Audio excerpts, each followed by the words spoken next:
বন্দে পুরুষোত্তমম বন্দে পুরুষোত্তমম বন্দে পুরুষোত্তমম।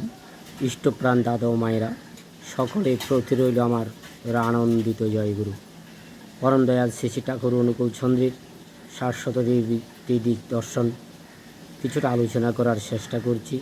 আপনারা আমার YouTube channel বিশ্বাস তরুণ গীতবাণী সাবস্ক্রাইব, লাইক, শেয়ার, কমেন্ট করে আগামী দিন কিছু বলার জন্য উৎসাহিত করবেন। একদিন বগুড়া থেকে গুরুব্রাথা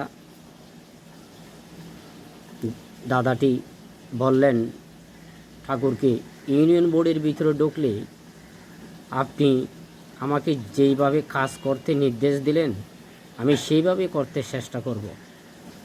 তবে ইউনিয়ন বোর্ডের প্রেসিডেন্টের ক্ষমতা অতি অল্প সীমাবদ্ধ। পরম দয়াল শ্রী শ্রী ঠাকুর বললেন, ইউনিয়ন বোর্ডের প্রেসিডেন্ট পদের ক্ষমতা স্বল্প সীমাবদ্ধ হতে পারে, কিন্তু পরম পিতার সন্তান হিসাবে, সেবক হিসাবে তোমার যে ক্ষমতা তা কিন্তু স্বল্প সীমাবদ্ধ নয়। সেইটাকে যত টানবে ততই লম্বা হবে। ওই ক্ষমতা তোমার দেহ মনের গঠন অনুপাতে সীমাবদ্ধ হলেও ওই সসীমতার মধ্যে একটা অসীমতাও গোছা আছে। তাই ঠিকভাবে যদি চলো, এগোনোর পথ তোমার নিঃশ্বাস হয়ে গেছে এমনটি দেখতে পাবে না। তুমি ইউনিয়ন বোর্ডের প্রেসিডেন্ট হতে পারো বা না পারো, তোমার কাছে কিন্তু আমার একটা নালিশ থাকলো। যুদ্ধ বিগ্রহের অবস্থা ভালো নয়, কতদিনই মিটবে তা কোনো ঠিক ঠিকানা নেই। আমাদের দেশের খাদ্য পরিস্থিতিও দিন দিন জটিল হয়ে উঠছে। দেশে টাকা আজকাল সস্তা হয়ে গেছে, কিন্তু টাকাকেই তো মানসিক প্রাণ বাঁচবে না। বাঁচতে হলে গেলে দানা পানি পেটে দেওয়া চাই, কিন্তু যুদ্ধের কল্যাণে তেমন দিন আছে সামনে যখন এক মুঠো টাকার বদলেও এক মুঠো চাল পাওয়া যাবে না। তাই আমি কই, প্রত্যেকে যাতে কৃষির দিকে নজর দেয় তার ব্যবস্থা করো। এক ফলে জমিও যেন পড়ে না থাকে। অন্য বাদী সাতযোগ্য পতিত জমি যেগুলি আছে সেগুলি যাতে উঠিত হয়, সেইখানে যাতে শ্বাস হয় তার ব্যবস্থা করো। এর পিছনে প্রথমটা বেশি টাকা খরচ হলেও পরে দেখা যাবে এই খরচে আয় দেবে। তোমার এলাকায় এটা করো বাই লক্ষ্মী। আমি 1 বছর ধরে সকলের কাছে অছাল পারতেছি। আমার হাতে তো আর কিছু নেই, যাকে কাছে পাই তাকে বই। সকলের দিকে চেয়ে তোমাদের সকলকে করছি, তোমরা এই ব্যাপারে গাফিলতি করো না। আমাদের এখানে আশেপাশে দাউরে, গাতি ইত্যাদি জায়গায় ভালো পতিত জমি কেনা হয়েছে ও হচ্ছে, কিন্তু এগুলি চালু করতে গেলে অনেকগুলি কৃষক দরকার। নিবারণ তো কইছে, শেরপুর থেকে হৈয়র ক্ষত্রিয় পাঠাবে, লোকজন আসে গেলে বিলি ব্যবস্থা করে কাজকর্ম শুরু করা যায়। এর পেছনে খাটনি আছে, টাকাও লাগবে মেলা। এতগুলো পরিবারের বসবাসের ব্যবস্থাও করা কম কথা নয়। ঘর বাড়ি, জায়গা জমি, অন্ন বস্ত্র, চিকিৎসা নাকি শুধু পুরুষ ছেলেগুলিকেই নিয়ে আসলে ব্যাপার অনেক সোজা ছিল, কিন্তু বউ চাওয়াল বাড়িতে রাখে আসলে মন ভরে থাকবি বাড়িতে। ফাঁক পাইলেই ওই দিক প্রাণে ছুটি দিবি, কামার হবি না রে। সহাস্যে পরম দয়াল বলেছেন, দিয়ে তুই খরার গাকুল, ধান্দায় উন্নতির অমোঘ নির্দোষ। আমরা ঋত্বিকদের দেখি যাদের বউ ছাওয়াল এখানে তাকে, তাদের কনফারেন্স কামাই যাই খমই।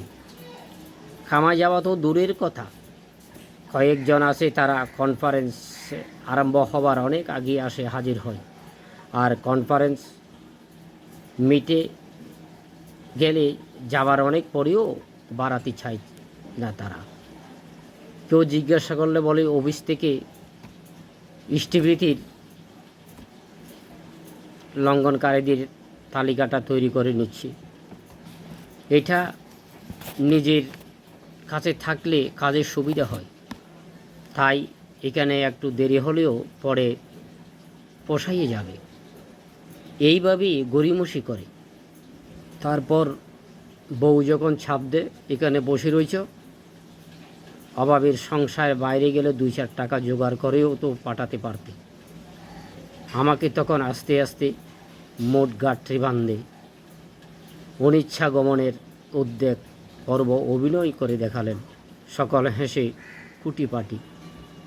পরমদয়াল শ্রী ঠাকুর রহস্য করে বললেন, হাসলেন, কি হয়, ব্যাপার এমন থরই। আর দেখ, আর একটা কাজ করতে পারো। কৃষিকাজে উৎসাহ দেওয়ার জন্য যদি মাঝে মাঝে ছোট ছোট এলাকার মধ্যে কৃষি প্রদর্শনীর ব্যবস্থা করতে পারো তাহলে ভালো হয়। ছোট ছোট এলাকা দিয়ে প্রদর্শনী করার কথা বলছি এই জন্যই যে সেইখানে মানুষগুলি পরস্পরকে চেনে।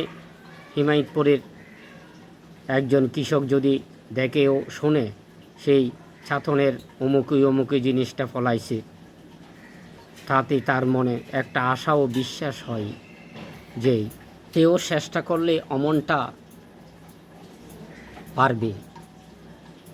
কৃষি বিষয়ে বিশেষ কৃতিত্বের পরিচয় যারা দেবে তাদের আবার পুরস্কার দিতে হবে।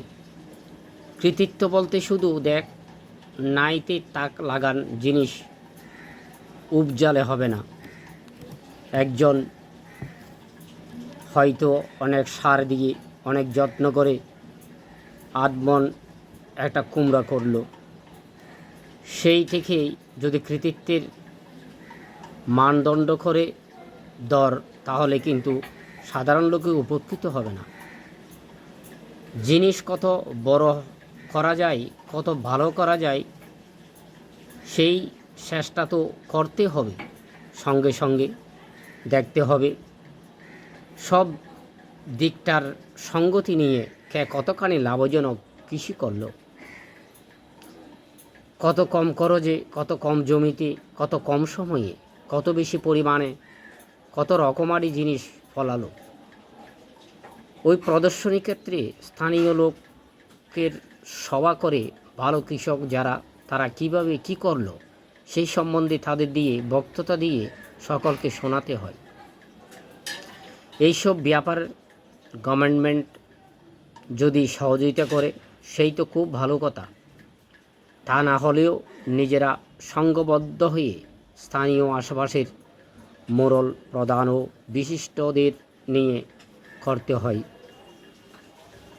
সবাই চায় কৃতিত্বশীল কৃষক যারা তারা যদি সমাদৃত হয় তবে তারা তো উৎসাহিত হবে। তাছাড়া তাদের ওই খাতির মুরুদ দেখে আরও 10 জন কৃতিত্ব অর্জন করতে চেষ্টা করবে। মানুষকে পুরস্কৃত করার বেলায় তার একটা দিকেও লক্ষ্য রাখা প্রয়োজন। সেটা হচ্ছে পরিবেশকে নিয়ে কে কতখানি কৃষিতে উন্নতি দেখাতে পারল। তাতেও আত্মকেন্দ্রিক স্বার্থপর প্রতিযোগিতার বদলে সমপরিবেশ সমবায়ী প্রতিযোগিতার সূত্রপাত হবে। সব ব্যাপারে এই ভাবটা নিয়ে আসতে হবে। সামাজিক গতিটাই চলবে বিত্থনের দিকে। শ্রী ঠাকুর একবার জিজ্ঞাসা করলেন, কটা বাজে? ঘড়ি দেখে বলা হলো 10টা 5। শ্রী ঠাকুর সহাস্যে, তাহলে এখনও কুয়ারি ভাঙার যথেষ্ট সময় আছে।